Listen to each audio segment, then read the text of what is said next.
Good morning! For today's video ay iha-hide din natin ang ating first client. Ang ipapagawa niya ay hydrofacial.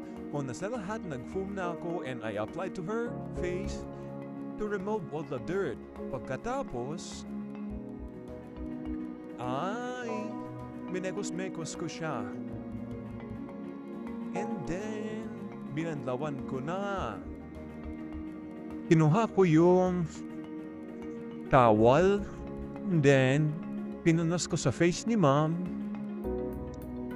para matanggal na yung mga dumi na galing sa inagay ko kanina yung treatment.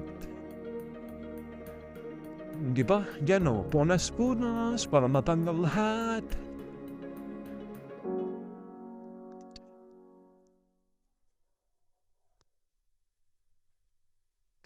Inudit ko ulit para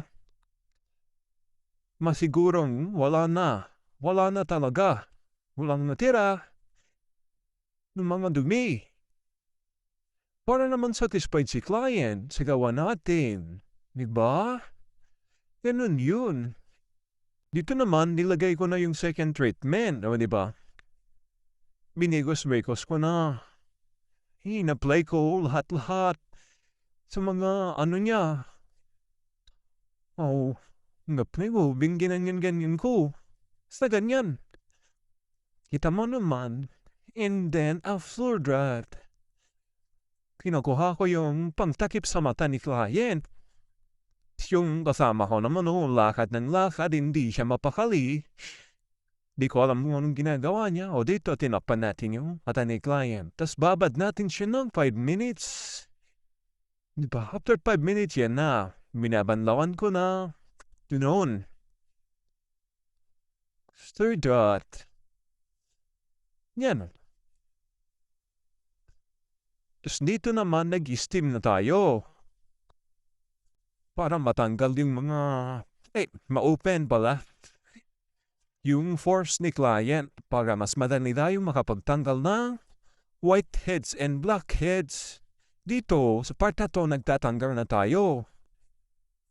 Grabe, ang dami kong nakuha yan, guys. Sobra. Pero satisfied naman si client. After that, dito, nag-hydra na ako. Dito yung mga, yan. Pinasopsop ko na lahat ng dumi, yung mga natira, yung mga hindi ko nakuha kanina, yan na. Tas water therapy siya. Ito naglagay na tayo ng cold mask.